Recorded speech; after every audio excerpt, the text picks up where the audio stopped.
بسم اللہ الرحمن الرحیم۔ السلام علیکم ورحمۃ اللہ وبرکاتہ۔ میں ہوں آپ کی ہوسٹ بنت افتخار اور آپ دیکھ رہے ہیں میرا یوٹیوب چینل اسلامک ٹیک۔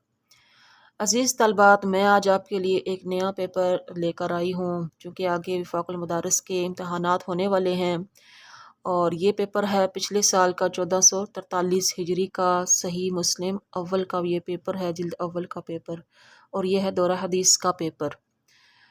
اور امید ہے کہ آپ کو یہ انفارمیٹیو ویڈیو پسند آئے گی، اور اس ویڈیو کو بنانے کا مقصد یہ ہے کہ تمام طلبات جو ہیں درس نظامی کے، وہ ان پیپرز کا جو ہو چکے ہیں ان کا مطالعہ کریں اور اپنے پیپر کی اچھے سے تیاری کریں، کیونکہ ممکن ہے کہ انہی پرچہ جات میں سے کوئی سوال دوبارہ آ جائے۔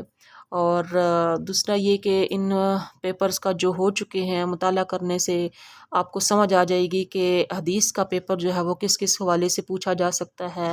اس میں ترجمہ بھی آتا ہے، ترجمے کے علاوہ تشریح پوچھی جاتی ہے، اور اس میں اگر کوئی اختلاف ہے علماء کرام کا تو وہ بعض اوقات پوچھ لیا جاتا ہے۔ حد کشیدہ جو عبارت ہوتی ہے اس کا مطلب پوچھ لیا جاتا ہے۔ اسی طرح حد کشیدہ جو الفاظ ہوتے ہیں ان کی صرفی اور لغوی تحقیق کا بھی سوال آ جاتا ہے۔ اس کے علاوہ نیز وہ احادیث جو متعارض ہوتی ہیں ان کے درمیان کیسے تطبیق کی جاتی ہے، بعض اوقات یہ سوال بھی کر لیے جاتے ہیں، اور یہ تمام باتیں آپ کو اس وقت معلوم ہوگی جب آپ پچھلے تمام گزرے ہوئے پرچہ جات کا جو ہے مطالعہ کریں گے، اور جب آپ اپنی کتاب کی تیاری کریں گے تو آپ ہر حدیث کو اس حوالے سے تیار کر سکیں گے۔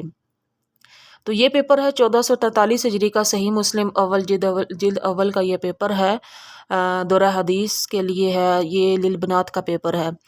اور اس میں آپ دیکھیں کہ پہلا جو سوال ہے، اور ان ابی ہریرہ قال قال رسول اللہ صلی اللہ علیہ وسلم الایمان بضع وسبعون، اور یہ جو حدیث یہاں پر لائی گئی ہے اس کے متعلق دیکھیے سوالات میں غور کیجئے۔ خط کشیدہ الفاظ کی لغوی اور اصطلاحی تشریح پوچھی گئی ہے اور تعریف بیان کیجئے۔ اس کے علاوہ اس روایت میں بضع وسبعون یا بضع وستون کا ذکر ہے، جبکہ دوسری روایت میں سبع وسبعون کا ذکر ہے، جن میں بظاہر جو ہے وہ تعارض ہے، تو اس تعارض کو کیسے دور کیا جائے گا، یہ 11 نمبر کا سوال کیا گیا ہے۔ اس کے علاوہ ایک اور جز جو پوچھی گئی ہے، حیا کس کو کہتے ہیں اور اس کی کتنی اقسام ہیں، نیز انسان میں حیا فطری اور طبعی ہوتی ہے، پھر آدمی کو کیوں جو ہے وہ اس کا مکلف بنایا گیا ہے۔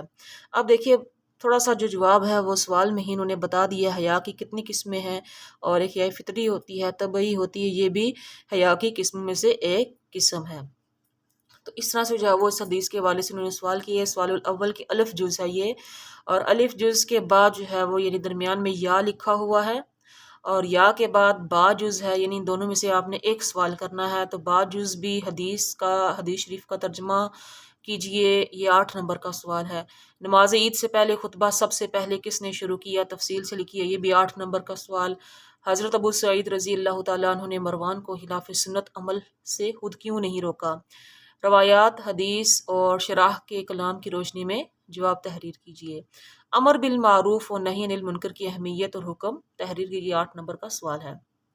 تو اس طرح سے یہ آپ کا السوال الاول جو ہے وہ مکمل ہوا۔ اس میں 2 جزیں ہیں، 2 میں سے آپ نے ایک کرنی ہے۔ اس کے بعد السوال الثانی ہے، اس میں الف جز دیکھیے کہ اس حدیث کو خوش خط لکھ کر، اب دیکھیں یہاں پہ ایک نیا سوال آیا ہے کہ حدیث کو لکھنے کا کہا گیا، حدیث کو لکھ کر جو ہے وہ اس پر اعراب لگائیں، یعنی اعراب کا سوال آیا ہے، اور حد کشیدہ الفاظ کی تشریح کیجیے۔ تشریح حد کشیدہ الفاظ میں اس میں جو ہے وہ لغوی تحقیق اس میں آ جاتی ہے ساری، تو یہ 18 نمبر کا سوال ہے۔ اس کے بعد ہے کیا خودکشی کرنے والا جو ہمیشہ ہمیشہ جہنم میں رہے گا؟ خوارج اور معتزلہ یہی کہتے ہیں، آپ اہل سنت کی طرف سے یعنی حدیث کی صحیح توجیہ ذکر کیجئے کہ ہمیشہ ہمیشہ جہنم میں نہیں رہے گا، اور کیوں نہیں رہے گا، وہ سارا جواب جو ہے وہ اس میں آئے گا۔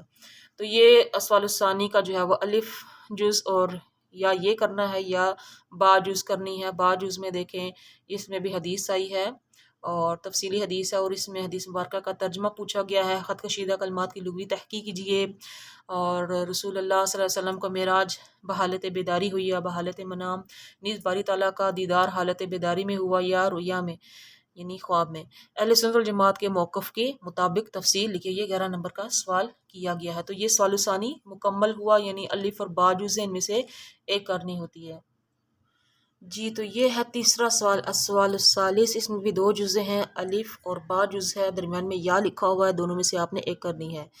ایک سوال آیا ہے کتاب الرضاعت میں سے حد کشیدہ الفاظ کے معنی یعنی ایک ہیں، ان میں کچھ فرق ہے، یہ واضح کرنا ہے۔ کتنی مقدار میں دودھ پینے سے حرمت رضا ثابت ہوتی ہے اور اس میں کیا اختلاف ہے، دلائل بھی پوچھے گئے ہیں۔ یہ 15 نمبر کا سوال ہے۔ حرمت رضاعت سے کون کون سے رشتے حرام ہو جاتے ہیں، یہ کتاب الرضاعت سے ایک سوال آیا ہے۔ دوسرا سوال آیا ہے کتاب طلاق سے حدیث شریف کا ترجمہ پوچھا گیا ہے، یہ 8 نمبر کا ترجمہ۔ اور اس کے بعد حائضہ کو طلاق دینے کے مسئلے میں اہل علم کی آراء مع دلائل بیان کیجیے، 12 نمبر کا سوال ہے۔ حضرت عبداللہ بن عمر رضی اللہ تعالیٰ عنہ نے اپنی اہلیہ کو 3 طلاقیں دی تھیں یا ایک دی تھی، حدیث کی روشنی میں جواب دیجیے، یہ 6 نمبر کا سوال ہے مختصراً۔ اقرا سے کیا مراد ہے اور حیض یا طہر میں یعنی کیا اختلاف ہے، اس کو جو ہے وہ آپ نے بیان کرنا ہے۔ تو یہ تھی جی آج کی ویڈیو، امید ہے کہ آپ کو پسند آئی ہوگی، اور امید کرتی ہوں کہ آپ جو ہے وہ ان تمام جو ہے وہ گزشتہ پیپرز کا اچھے طریقے سے مطالعہ کریں گے اور امتحان میں اعلیٰ کامیابی حاصل کریں گے، اور اللہ تعالیٰ آپ سب کو کامیاب کریں۔ اللہ نگہبان۔